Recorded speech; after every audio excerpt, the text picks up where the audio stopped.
문화도시 부평과 부계도서관이 주관하는 온라인 뮤직 토크쇼 뮤직톡톡에 오신 여러분 안녕하세요. 저는 오늘 진행을 맡은 음악평론가 정민재입니다. 저희 뮤직톡톡은요, 음악계 전반에서 종사하고 계신 분들을 모셔서 음악과 함께 살아가는 삶에 대한 이야기를 듣는 방송입니다. 여러분 한 번쯤 공연 관람해 보신 적 있을 겁니다. 공연장에 가면 물론 가수, 연기자, 댄서, 밴드, 많은 무대에 오르는 사람들이 있지만 이 무대 뒤에서 공연을 만드는 사람들도 분명히 있거든요. 공연 스태프들인데요. 오늘부터 3회에 걸쳐서 이 공연을 만드는 분들을 모셔서 이야기를 들어보려고 합니다. 오늘 그 첫 번째 순서로 무대 감독 일을 하고 계신 안흥찬 감독님을 모셨습니다. 안흥찬 감독님과 함께 무대 감독의 세계에 대해 들어보도록 하겠습니다. 안녕하세요. 안녕하십니까. 한번 인사를 해주시죠. 네. 크래쉬에서 베이스 보컬을 맡고 있고 프로덕션 랩에서 크리에이티브 프로덕션 스테이지 매니저 역할을 하고 있는 안흥찬이라고 합니다. 지금 크래쉬 밴드에 소속돼 있는 네. 그러면서 무대 감독도 하시고 네. 하는 일이 정말 많으신데 어떤 일을 하고 계신 건지 차근차근 한번 설명해 주시겠어요? 주와 그 다음에 시작된 게 이제 무대 감독, 네. 스테이지 매니저로 시작을 했고요. 그 역할을 따지다 보면은 그 공연장에서 무대라는 공간에서 벌어질 수 있는 크리에이티브한 그 파트를 만들고 그 다음에 조율하고 그걸 완성을 시키는 음향과 영상과 조명과 그 다음에 무대, 세트, 특수효과 모든 것들이 그 쇼를 위해서 준비되고 그 다음에 진행되고 그게 이제 완전히 철수가 될 때까지 정리를 하는 속된 말로 깔때기죠. 모든 게 글로 들어와야 되는 거죠. 그렇게 지금 뭐 깔때기라고 표현하셨지만 네. 어떻게 보면 총감독이라고 해도 될까요? 글쎄요, 총감독이라고 하는 것들은 또 이제 공연에 있어서는 또 역할이 다르거든요. 네. 뭐 디렉터도 있고, 뭐 극단적으로 말씀을 드리면 그 상상의 나래를 펼치고 있는 디렉터의 날개를 더 크게 만들어 줄 수도 있고, 그것을 과감하게 자르거나 부러뜨릴 수도 있는 게 무대 감독의 역할이죠. 왜? 제한된 공간에서 상상하고 있는 것들을 구현하기 위해서 그 디렉터들은 그 경계의 영역이 없거든요, 사실은. 네. 근데 무대 감독이라는 사람은 그 중심을 잡고 그것이 구현 가능한지 불가능한지를 조율해주고 정리를 해주는 역할이기 때문에 뭐 총감독은 아니지만 현장에서 가장 많은 일을 하는 사람 중에 하나죠. 좀 이성적으로 테크니컬한 부분을 책임지고 계신 그런 거군요. 그렇죠. 예. 테크니컬적인 부분을 비롯해서 감성적인 부분도 케어해야 돼요. 왜냐면 뭐 어떤 파트에 어떤 일로 인해서 뭐 이제 서로 감정이 상하는 일이 있을 때에도 뭐 조율을 해준다든가 조정을 해준다든가 소소한 것부터 큰 것까지 해서 해야 할 것들이 굉장히 많은 파트예요. 그러면은 정말 많은 일을 하고 계신데 동시에 크래쉬에 소속이 돼 있단 말이죠. 네. 이렇게 두 가지를 겸하는 경우가 많이 있나요? 거의 없죠. 네. 한국에서는 실제로 연주를 하다가 이쪽 그 공연 프로덕션에 들어오신 분들이 거의 없어요. 네. 제가 지금은 제일 마지막 세대이고 제 위쪽으로는 몇 분이 계시긴 한데 이제 그 회차나 아니면 그 일의 지속성을 봤을 때는 거의 이제 끊어지셨고 현재로서는 그 음악 연주와 그 다음에 그 프로덕션 쪽, 그 다음에 무대 감독 일을 현업에 종사하고 있는 사람은 지금 현재까지는 저밖에 없는 상황입니다. 당연히 크래쉬로 먼저 시작을 하셨겠죠? 네. 그럼 무대 감독 일은 언제부터 하신 거예요? 2000년 초반부터 시작을 했어요. 그래서 그 내한 공연 쪽에 일을 시작을 하면서 기술 쪽 파트, 기술 파트 쪽을 전담하면서 이제 해외 프로덕션 쪽하고 커뮤니케이션을 하기 시작하면서 회차가 더 진행이 되면서 이제 클라이언트 분께서 저에게 기회를 주신 거죠. 이제는 스테이지 매니저를 한번 해보는 게 어떨까라고 해서 2000년 중반부터 본격적으로 내한 공연에 프로덕션 매니저와 스테이지 매니저를 겸하게 되면서 뭐 월드 투어를 하는 그 아티스트의 공연을 한국에서 로컬 프로덕션, 로컬 스테이지 매니저로서 2000년 중반부터 시작을 했죠. 그럼 그 일만 해도 벌써 상당히 오래 하고 계시네요. 네, 오래됐어요. 이 크래쉬로 활동을 하다가 네. 활동을 하면서 무대 감독, 네. 프로덕션 매니저, 스테이지 매니저까지 하게 된 계기가 있을까요?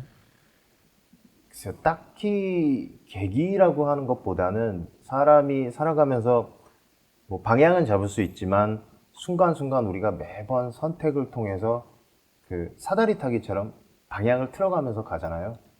음악을 하고 더 좋은 음악을 만들고 더 좋은 쇼를 보여주고 싶은 그 욕심에 해외 아티스트들의 공연, 뭐 그때는 인터넷이라는 게 그렇게 네네. 뭐 좋지 않은 상황이라서 그 홍대에 있는 그 뭐 이제 뮤직비디오를 플레이백 해주는 그런 모임, 뭐 클럽 이런 데서 그것들을 보고 그러면서 계속 배워 나가기 시작을 했고 그러면서 이제 해외 아티스트들의 공연을 통해서 하나 둘씩 제가 모르던 것들을 보게 되더라고요. 그러면서 기회가 닿아서 저한테 이제 뭐 기술 쪽이나 아니면 스테이지 매니저 역할 이야기가 왔을 때도 과감하게 오케이를 한 것이 무엇이냐면 더 많이 배워보고 더 많이 보고 더 많이 알고 싶었었어요. 그래서 기존에 제가 하던 음악, 뭐 시간이 지나서 제가 음악을 못할 수도 있지만 제가 지금부터라도 이러한 테크니컬적인 것, 노하우를 더 배운다라면 저뿐만 아니라 제 후배들한테도 그것들을 전수해주고 전달해 줄 수 있고 그걸 더 표현해 줄 수 있기 때문에 아 이것은 기회라고 생각을 하고 이쪽으로 가보자 라고 하고 오게 된 거죠. 벌써 그게 꽤 많은 시간이 지났죠. 그럼 어쨌든 이 아티스트로서 또 스텝까지 겸하고 계신 건데 확실히 아티스트 때 내가 또 무대에 오르는 아티스트이면서 스태프를 한다는 게 분명히 도움이 되는 부분도 많이 있을 것 같아요. 네, 그 역시나 뭐 해외도 마찬가지인데 그들도 대부분의 스태프들이 과거에 뭐 연주를 다 했던 스태프들이 굉장히 많더라고요. 네. 제가 나중에 알게 된 이야기들이지만 그래서 저도 제가 무대에 서본 경험이 있기 때문에 무대 위에서 어떠한 일이 벌어질지 예측도 가능하고 그 다음에 그들의 니즈, 아, 이 사람이 이 연주자가 이 위치에 섰을 때는 뭐 좀 더 부각을 하거나 아니면 아 이쪽에 카메라나 아니면 이쪽으로 움직일 때 조금 위험할 것 같아 이런 것들이 남들이 안 보이는 것을 저는 좀 더 많이 보게 되는 그런 노하우가 생긴 것 같아요. 그래서 좀 유용하죠. 아무래도 퍼포머의 입장을 네. 아시다 보니 지금 너무 많은 일을 하고 계셔서 무대 감독이라는 것 자체가 워낙 일이 많잖아요. 네네. 분명히 일을 하면서 특별한 에피소드, 뭐 기억에 남는 잊을 수 없는 에피소드 있을 것 같은데요. 너무 많죠. 네. 기억하고 있는 거는 사실 대부분의 공연들은 다 기억을 하긴 하는데 뭐 예전에 제가 실제로 연주한 공연보다는 그 내한 공연 때 일어났던 일들 뭐 이런 것들이 더 많이 있긴 하죠. 그 어떻게 설명을 해드려야 될까요? 모든 공연은 항상 에피소드가 있어요. 네. 계획을 아무리 100% 이상 짜더라도 현장에서는 변수가 항상 생겨요. 그래서 플랜 B, 플랜 C, 뭐 플랜 D까지도 가지고 가는 경우도 있고 뭐 딱히 어느 공연에서 에피소드라기보다는 어느 공연도 플랜 A로 100%다 진행되는 공연은 없었어요. 항상 변수가 생기고 그 변수가 생길 수밖에 없는 거는 사람과 사람이 일을 하기 때문에 생각이 다르기 때문에 네. 그 사람이 뭐 잘했다, 못했다, 옳고 그름의 문제가 아니라 생각이 다름으로 인해서 오는 그냥 미스커뮤니케이션, 미스언더스탠딩 뭐 이런 정도이기 때문에 모든 공연이 에피소드예요. 아침에 들어갈 때부터 시작해서 공연 셋업, 뭐 리허설, 뭐 하나의 그냥 에피소드로 제가 말씀드리면 그냥 풀로 하루를 말씀드리면 어떤 날은 뭐 아침 7시에 로드인이 시작이 돼요. 네. 네, 아침 7시에 로드인을 해야 되는데 관계자가 늦어요. 그러면 아침 7시에 로드인이 안 돼요. 그것부터 시작해서 처음부터 밀린 거군요. 네, 그럴 경우도 있고 뭐 날씨가 안 좋아서 눈이 많이 오는 날, 비가 많이 오는 날 7시에 정확하게 도착을 못하는 경우도 네. 있고 그렇게 해서 셋업을 하다가도 뭐 극장 같은 경우에는 인도의 모든 시스템이 인스톨레이션 돼 있어서 사실 큰 문제가 없어요. 근데 아웃도어나 그런 아레나, 체육관으로 들어갔을 경우에는 전기 시설부터 시작해서 모든 것들을 상설로 만들어야 되거든요. 네. 그래서 그럴 경우에도 이제 위치, 거리, 높이, 우천시 대비 뭐 이런 것들을 다 고려해서 하지만 항상 플랜 A로 진행이 되는 경우는 없었어요. 완벽하게 100% 준비한 대로 되는 공연은 없다는 말씀이시군요. 그렇죠. 그 변수에 대해서 다 또 준비를 하기 때문에 뭐 예측 가능한 것들에 대해서 대처를 하는 거는 당연한 것인데 그런 것들이 다른 것 같아요. 만약에 누구나 다 이런 일을 할 수 있다라면 이렇게 하면 되지 않을까? 이렇게 하면 되지. 그럼 순서대로 딱 타임테이블이며 아니면 뭐 스케줄을 짜서 이렇게 하면 되는 거 아니야? 라고 할 수 있겠죠. 근데 저희는 그거는 그냥 대외적인 바깥에 보여주고 우리가 서로 간의 약속을 위해서 하는 것들이고 실제로는 그것보다 시간도 그 다음에 어떤 위치나 거리나 이런 것들이 계속 왔다 갔다 하면서 이것을 우리가 짠 계획에서 크게 벗어나지 않게끔 조율을 하는 것들이 이제 가장 큰 일이죠. 모든 공연은 에피소드예요. 이거 만약에 모 방송국에서 뭐 에피소드를 만들어서 시트콤을 만들 수도 있고요. 이건 영화로도 만들 수 있고요. 이미 외국에는 이런 소재로 해서 영화들도 네. 그다음에 그 영화 보는 그 프로그램 사이트에서도 이런 비슷한 소재를 가지고도 만들기도 했어요. 근데 우리나라에도 굉장히 많은 에피소드들이 있어요. 미니 시리즈로 만들면 정말 이거 대박 나겠는데요. 재밌을 거예요. 자, 그냥 공연을 가보면은 뭐 정말로 백스테이지에 갔을 때 아침 뭐 콜타임부터 시작해서 뭐 네. 무슨 리허설 뭐 엄청나게 많은 스케줄이 있더라고요. 공연 전까지. 그래서 확실히 뭔가 하나라도 삐끗하면은 정말 모든 게 다 그렇죠. 제대로 되지 않겠구나 하는 생각이 들더라고요. 제가 내한 공연 얘기를 가끔 뭐 들어오면은 또 인터넷에서도 그런 얘기가 나오고, 내한 오는 스타들이 뭐 대기실에 나는 요 브랜드 생수만 해달라. 예, 예. 뭐 이런 것들이 있다는 거를 제가 본 적이 있거든요. 네. 이거 진짜인가요? 진짜예요. 네. 그거는 이제 지금 저한테 질문하신 거는 제 파트가 아니라 사실은 그 백스테이지를 케어하는 네네. 그 투어 파티 담당이거든요. 다르군요. 그런데 저도 알고 있을 수밖에 없어요. 왜냐면 그들의 컨디션, 우리의 컨디션 이게 맞아야 되거든요. 근데 그런 말씀하신 작은 아이템 하나에서 네. 기분이 상해서 올라온 아티스트, 무대 위에 올라온 아티스트가 왜 저들이 저런 기분인지에 대해서도 조금은 이해를 해야 되기 때문에 벌어지는 일들에 대해서 다 알 수밖에 없어요. 지금 물 하나만 말씀하셨는데 그것 말고도 뭐 모든 사람들이 다 다르기 때문에 저런 아티스트도 있어요. 물인데 재활용 펫병에 들어있는 물을 못 마시는 플라스틱 알레르기가 있는 아티스트도 있어요. 그래서 유리병에 들어있는 그런 생수를 갖다 줘야 되는 경우도 있고, 뭐 정말 고급 아티스트는 백스테이지에서 뭐 와인이나 샴페인이나 이런 걸 요청하는 경우도 있고, 뭐 제가 직접적으로 담당하는 건 아니지만 이것 이외에도 뭐 테크니컬 적으로 무대 위에서도 기술적으로 한국이라는 나라에서 아직 구현이 안 되는 그런 시스템을 요구하거나 그런 것들에 의해서 쇼가 예를 들어 미국이나 유럽에서 했던 쇼하고 조금 다른 컨셉의 쇼가 된다거나 이런 경우도 있고 말씀드렸지만 모든 공연은 에피소드입니다. 모든 공연이 에피소드고, 정말 수많은 공연을 하셨을 텐데, 네. 그 중에서 특별히 좀 기억에 남는 공연이 있으실까요?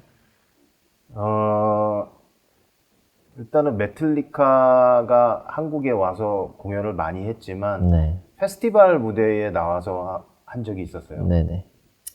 그 공연 밤새도록 전날 팀의 그 모든 시스템을 로드아웃하고 그 다음에 메탈리카의 장비를 로드인하고 체크를 다 하고 새벽에 이들은 떠나갔지만 저희는 남아서 그 다음날 이제 오프닝부터 시작해서 다른 팀들을 이제 받고 그 다음에 그들의 리허설을 진행을 하고 타임테이블대로 진행하는 요 쇼가 있었는데 페스티벌이다 보니까요. 정작 제가 정말 듣고 싶고 보고 싶었던 곡은 메틀리카의 노래 중에 하나가 있어요. 네. 그 시간이 제가 너무 피곤해서 졸려서 조느냐고 그 음악을 제가 못 들었어요. 공교롭게. 네, 그게 너무 안타까웠고 왜냐면 정말 무대 옆에서 제 육안으로 그들이 플레이하는 손을 네. 볼 수 있는 기회였었는데 너무 피곤해서 그냥 계단에 앉아서 졸았어요. 그게 저는 아직까지도 내가 그걸 볼 수 있었는데 오리지널로 볼 수 있었는데 내가 그걸 못 봤네. 그게 가장 큰 아쉬움이 남는 뭐 그런 에피소드. 그다음에 또 하나를 이야기하면 뭐 메탈리카 이외에 레디오헤드 공연도 페스티벌인데 다른 모든 밴드들은 그 락밴드의 성향이라든지 아니면 그 페스티벌의 분위기에 맞춰서 조금 러프하게 진행을 네네. 하거든요. 레디오헤드는 굉장히 타이트한 레귤레이션을 가지고 무대 위에 제한된 인원, 제한된 물품, 그 다음에 제한된 거리, 그래서 아티스트를 보호하고 그 쇼를 진행하는 데 있어서 뭐랄까요, 조금 더 진지한 분위기를 만드는 그런 상황들을 제가 봤어요. 그래서 대부분은 최소한의 인원이 현지 인원, 그러니까 로컬 크루들이 무대 위에 남아 있긴 한데 레디오헤드 같은 경우에는 딱 2명만 남겨졌어요. 테크니컬 통역, 네. 그 다음에 무대 감독 딱 2명만 남겨두고 모든 로컬 크루들은 오프 스테이지. 그리고 투어 크루들만이 무대 위에서 나머지를 다 진행하더라고요. 그래서 이렇게 뭐 스태프들과 그 다음에 아티스트들도 분위기를 이런 식으로도 만들어서 공연을 끌고 갈 수도 있구나. 레디오헤드 음악으로는 충분히 가능한 그런 분위기구나 하는 생각을 한 적이 있죠. 왠지 그 팀 음악을 생각하면은 그런 분위기가 또 이해가 되기도 하네요. 네. 거리를 굉장히 아티스트가 걸어가거나 이게 돌아다니는 동선에서 뭐 심기를 건드리는 게 뭐 싫었던지 아니면 뭐 존중하는 건지 조금 더 이렇게 계속 거리를 두더라고요. 근데 참 이렇게 오랫동안 일하시면서 요즘 같은 상황은 없으셨을 것 같아요. 어떻게 지내고 계세요? 없죠. 처음이죠. 밴드도 모든 쇼도 다 스탑이 됐죠. 네. 이 비대면 공연이라는 것, 뭐 예전에 뭐 이런 이야기들, 다큐멘터리나 뭐 상상 속에서 영화나 뭐 어떠한 창작물을 통해서 미래에 이럴 수도 있어 네네. 라고 했지만 그것이 너무 빨리 왔고 너무 짧은 시간 안에 모든 걸 바꿔버려서 조금은 좀 그래도 한 6개월 정도 지나서 적응을 하고는 있지만 아직까지도 기존의 그 이 쇼 비즈니스가 가지고 있는 그 특성 자체를 완전히 개선시키고 변화시키기에는 턱없이 부족한 시간이고 네. 정말 이거는 순수한 패러다임의 전환이기는 하지만 이게 다만 공연뿐만 아니라 저는 오히려 걱정이 되는 게 우리가 하루 24시간 그 다음에 일주일 7일 그리고 월요일부터 금요일까지 뭐 9 to 6 일하는 그 5일 일하는 그 시간의 개념마저도 이제 바뀌어야 되는 건가? 라는 생각이 들 정도로 조금 제가 상상력이 과한 걸 수도 있겠지만 너무 많은 것들을 한 번에 건너뛰어야 되는 이게 그렇다고 해서 누구는 적응을 해서 살아가고는 있지만 아직까지 기존의 거의 80% 이상은 지금까지 뭐 21세기 지금까지 해오던 것들을 지금 당장 바꿀 수는 없는 상황이거든요. 그래서 저뿐만 아니라 모든 분들이 지금 어려움을 겪고 있는 거라 저도 천천히 적응해 가고 있는 중이에요. 이런 일이 생길 줄은 몰랐는데 옛날에 막 스페인 독감 뭐 이런 식의 얘기인 줄 알았지. 저는 금방 약이 나올 줄 알았거든요. 안 나오더라고요. 네. 아, 참 공연도 지금 너무 오래 못 보고 있고. 공연뿐만 아니라 그 사람이라는 그 사회적 존재 자체가 모여서 이야기하고 네.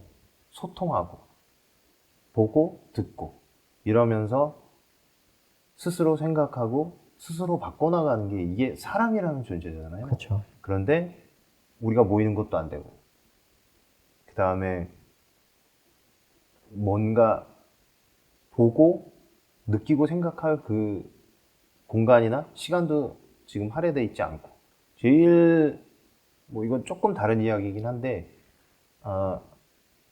저는 지금까지 이제 이 코로나 사태 때문에 비대면 공연, 온라인 스트리밍 공연을 몇 번 이제 진행을 하고 있어요. 근데 그러면서도 클라이언트들하고 몇 번의 미팅을 통해서 여러 가지 아이디어들이 나오긴 했지만 제가 주장하는 건 뭐냐면 이 핸드폰에 있는 화면, 그 다음에 컴퓨터에 있는 이 액정 화면, 사람의 눈을 대처할 수는 없다. 맞아요. 사람의 눈은 그 색의 온도부터 시작해서 수만 가지의 색깔을 우리가 인식하는 거다. 그런데 이 화면에 지금 당신네들이 이야기하는 걸 담아서 한다는 거는 원론 자체를 바꾸는 거다.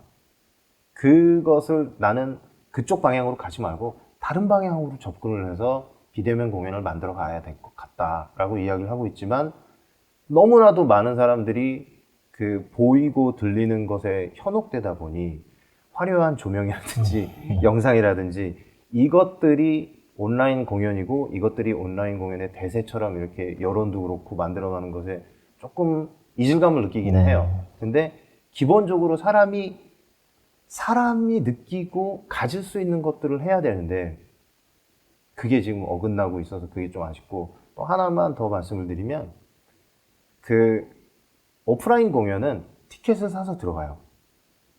그 사람만 들어가요. 네. 온라인 공연은 아이디와 패스워드로 접속을 해요. 근데 아직까지도 우리나라 뭐 전 세계의 기술 자체가 티켓을 사서 그 사람만 보는 것처럼 인증이 되는 건 핸드폰밖에 없어요.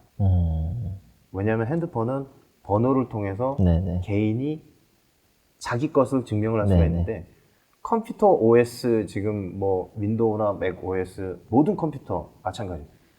그 컴퓨터의 기능에 의해서 스크린 캡처 기능이 있어요. 그래서 컴퓨터로 만약에 접속을 해서 봤을 경우에는 그 저작권이 보호가 안 돼요. 그렇기 때문에 이런 기술적인 것들을 저는 병행을 해가면서 개선을 해가자고 얘기하고 있지만 아마 이게 개선이 되고 뭐 보완이 되려면 내년 상반기는 돼야 될 것 같아요. 아직까지도 지금 우리가 온라인으로 보고 있는 이 공연들은 일부는 저작권 보호가 어려운 기술적인 한계를 가지고 있어요. 좀 중요한 얘기 하셨는데 이런 기술적인 부분도 고충이 있겠고 운영하는 쪽에서의 어려움도 있겠지만 관객 입장에서도 솔직히 온라인 비대면 공연은 실제로 가서 보는 공연보다도 훨씬 생동감이 떨어지잖아요. 그래서 그 부분에서 저도 참 만족도가 현저히 떨어질 수밖에 없더라고요. 그래서 뭐 많은 기자들이 뭐 그런 얘기를 했습니다. 뭐 이 비대면 공연이 앞으로 정착해서 코로나가 끝나더라도 뭐 하나의 방법이 될 수 있을까? 이 온라인 플랫폼 자체는 남아 있을 거예요. 네네. 이건 남아 있고 그 다음에 오프라인 공연의 가치가 더 올라갈 것이고 그 다음에 그 사람이라는 존재는 어떻게 보면 적응이 굉장히 빠른 존재거든요. 우리가 지난달에 뭐 대형 공연장에서 그 120dB의 풀 사운드로 그 다음에 20m 뭐 20m, 20m의 거대한 LED에 높이가 뭐 15m 되는 그런 공연장에서 공연을 봤지만 한 달 뒤, 그리고 심지어 이 코로나 사태 비대면 공연이 6개월이나 지났어요. 핸드폰으로 컴퓨터로 많은 걸 보고 듣고 이미 적응을 했어요. 코로나 사태가 끝나더라도 대부분의 사람들은 오프라인 공연을 좋아하는 사람도 있겠죠, 당연히. 네. 하지만 편의성이라든지 그 다음에 개인의 취향에 의해서 온라인 공연 이 온라인 공연 플랫폼 자체는 계속 남아있을 것 같아요. 네. 그거는 모르겠어요. 제가 생각이 틀릴 수도 있지만 사람이다라면 그 적응한 것을 쉽게 버리지는 못할 것 같아요. 맞아요. 뭐 개인에 따라서는 공연장에 오지 못하는 사람이라든가 네. 여건이 안 된다든가 그리고 또 확실히 온라인 공연은 좀 더 저렴하잖아요. 네. 그런 면에서 이쪽을 또 선호하는 사람들도 있겠다는 생각이 드는데 라이브 공연의 매력은 뭐라고 생각하시나요? 라이브 공연은 아무래도 그런 사람과 사람이 모이고 사람과 사람이 모인 상태에서 쇼가 진행이 되기 때문에 인터랙션이죠. 서로 주고받는 뭐 에너지라고 말하기는 너무 과장된 거고 그 아이 컨택과 그 다음에 그 현장의 그 음향과 분위기가 주는 감정의 변화죠.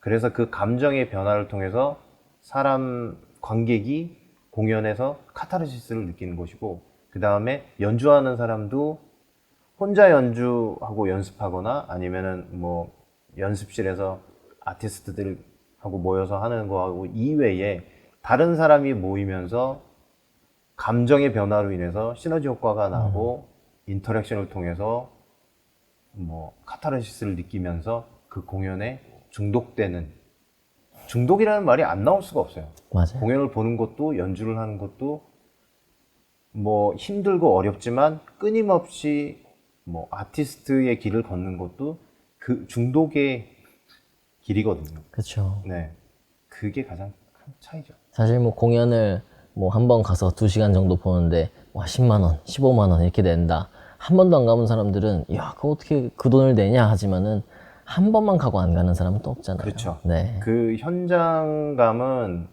이루 말로 표현할 수가 없죠. 그리고 거기에서 느끼는 아마 지금 한국에 있는 대부분에 있는 사람들이 무슨 월드컵이다 아니면 뭐 올림픽이다 뭐 어떤 스포츠에 의해서 야외에서 모여서 같이 응원하고 뭐 이러는 경우도 있긴 하지만 대부분의 사람들은 사무실에서 네. 학교에서 그 감당할 수 있는 사람들의 그 분빔을 겪고 있지만 네. 그런 공연장은 상상하기 힘든 사람들의 모임과 조합이거든요. 네. 거기에서 부대끼면서 그 에너지를 얻는다라는 거는 그거는 현장에 가보지 않은 사람들한테는 이해하기 힘든 일이죠. 맞습니다. 얼른 이 우리가 현장으로 또 돌아갈 수 있기를 네. 바라면서 지금 영상 보고 계시는 분들 중에서 이 무대 감독을 지망하는 학생 뭐 다른 분들 있을 것 같습니다. 어떤 것들을 좀 준비해야 할까요? 일단은 기본적인 지식이 좀 두루 섭렵이 돼 있어야 돼요. 그리고 뭐 제가 두루 섭렵이 되어 있어야 된다는 건 음향이나 조명이나 영상이나 무대 그리고 사람들 간의 그 대인관계 어떻게 대화하는지 요즘 친구들을 보면 남의 이야기를 잘 듣지 않더라고요. 네. 그래서 남의 이야기, 타인의 이야기를 듣는 것도 굉장히 중요해요. 그 무대 감독이라는 역할은 클라이언트의 요청에 의해서 조명과 음향과 영상과 무대와 특효, 나머지 시스템들이 어떻게 구현이 되는 게 가장 이상적일지 정리를 해주고 그들과 협의하고 그 다음에 연출, 디렉터하고 이 부분을 어떻게 개선을 할지를 협의를 하고 그 다음에 스텝하고도 어떻게 개선을 할지를 협의를 해서 총 정리를 해서 가이드라인을 제시하고 모두를 함께 끌고 가는 사람이거든요. 네. 제일 먼저 들어갔다가 제일 마지막에 나와야 되는 사람이에요. 그러니까 모든 것에 대한 책임도 질 줄 아는 책임감도 있어야 되고 뭐 관심이나 뭐 이런 것들 그 열정이나 이런 것들은 사실 어떻게 보면 조금 위험할 수도 있어요. 왜냐면 제가 요즘에 가장 조금 뭐랄까 두려워하는 사람들 요즘 친구들 꼭 해보고 싶었습니다. 네. 그것만으로 네, 그거는 굉장히 위험해요. 그래서 해보고 싶은 거는 그 마음은 충분히 이해하지만 뭐 그들의 입장은 그럴 거예요. 해보고 싶다는데 기회라도 줘야 내가 뭔가 할 거 아니냐라고 하지만 그러면 기존에 있는 사람들이 할 필요가 없죠. 그렇죠. 새로운 사람들이 계속 만들어가면 되죠. 왜 기존에 있는 사람들이 그 틀을 지키고 만들고 그리고 이걸 유지해 나가고 있는지를 이해하는, 아까도 말씀드린 대로 타인의 이야기를 들을 줄 아는 네. 그런 성품, 그런 성향이 필요해요. 중요한 얘기인 것 같습니다. 열정만으로 되지 않죠. 네. 준비할 것도 많고. 무대 감독 일을 꽤 오랫동안 아티스트로서 또 더불어서 하고 계신데 마지막으로 꿈이 있다면 어떤 게 있을까요? 꿈이 있다라면 조금 지금 현재 한국이라는 그 문화 자체가 너무 편중되어 있는, 뭐 이거는 제가 이런 얘기를 하기는 좀 그렇지만 반만 년 동안 네. 이 대한민국에 살고 있는 이 고려 시대도 그랬고 조선 시대도 그랬고 너무 한쪽에 편중되어 있어요. 네. 다른 쪽을 돌아보는 성향이 이 한국의 역사에는 별로 없었어요. 네. 지금도 한국 문화라는 것이 이미지화되어 있어요. 물론 이제 영화에서 오스카상에서 좋은 평가를 받았지만 그 이전 그리고 지금까지도 음악에 대한 케이팝이라는 그 이미지가 너무 각인이 되어 있어요. 네. 한국이라는 나라의 모든 문화가 골고루 한쪽으로 치우치지 않게 뭔가 조금 더 그 많은 사람들이 자기들이 원하는 것, 자기들이 보고 싶고 듣고 싶은 것이 그냥 미디어에서 보여주는 것뿐만이 아니라 나는 이것이 좋고 이거에 대해서 더 알고 싶고 그 다음에 이런 음악을 나는 좋아하는 걸 내가 이제야 알았네 라고 할 만큼 모든 사람들이 조금 그 문화에 대해서 관심을 가져줬으면 좋겠어요. 네. 지금 문화에 대해서 잣대를 뭐 하고 그 다음에 뭐랄까 너무 편중되게 이렇게 이야기하는 것들도 미디어와 네. 네. 그 다음에 그 미디어를 통해서 문화를 접하는 젊은 친구들이거든요. 근데 이 친구들 이외에 기성세대와 뭐 장년층에 계신 분들, 이분들 때에도 문화는 있었어요. 그럼요. 근데 그분들이 지금 문화를 언급을 하기도 힘들고 그분들이 원하는, 그분들이 즐길 수 있는 문화도 없어요. 그렇다면 조금 더 미디어나 그 다음에 정부까지 얘기가 나오면 좀 그렇지만 국민이라는 존재들이 문화에 대해서 좀 더 다양하게 선택할 수 있는 상황을 만들어줬으면 좋겠어요. 네. 제가 그것을 하기 위해서 아니면 누군가가 무슨 센터를 만들어주세요, 무슨 공연장을 만들어주세요, 다 의미가 없어요. 조금 더 사람들이 자기가 좋아하는 것들에 대해서 돌아볼 수 있을 상황을 만들어주면 공연장 그냥 저절로 생겨요. 네. 그리고 뭐 공연을 하더라도 사람들이 가서 보는 거 그냥 생겨요. 그렇지 않은 문화 속에서 사람들이 살다 보니 문화가 편중될 수밖에 없는 거거든요. 그러니까 그런 상황을 만들어 줄 수 있게끔 모두가 같이 노력을 해야 되는 건 당연하지만 그런 상황을 만들 뭐 개인이 만들 수는 없는 그럼요. 거거든요. 그러니까 좀 그런 상황을 만들 수 있는 문화를, 정서를 좀 만들어줬으면 좋겠어요. 오늘 가장 중요한 말씀하셨는데 정말 영화 보러 가도 한 영화가 뭐 하루 종일 상영하고 네. 작은 영화는 뭐 하루에 한 번 뭐 밤 시간 아니면 아침 시간 이렇게만 있고 음악도 사실 탑백에 들어가야 방송에 나오고 방송에서는 탑백 노래만 하고 이게 지금 너무 악순환이라고 생각하거든요. 그러니까 좀 다양한 문화를 우리가 좀 접할 수 있으면 좋겠다. 그리고 네네. 또 많이 관심을 가져줬으면 좋겠다 하는 말씀이신 것 같습니다. 네, 오늘 말씀 감사합니다. 네, 감사합니다. 문화도시 부평과 북외도서관이 주관하는 온라인 뮤직 토크쇼, 오늘은 공연을 만드는 사람들 첫 번째 편으로요, 무대 감독 일을 하고 계신 안흥찬 감독님 모시고 얘기 들어봤습니다. 오늘 중요한 얘기 참 많이 나왔는데요, 많은 분들 유익하게 보셨으리라고 생각합니다. 다음 주에도 또 재미있는 이야기로 돌아오도록 하겠습니다. 감사합니다.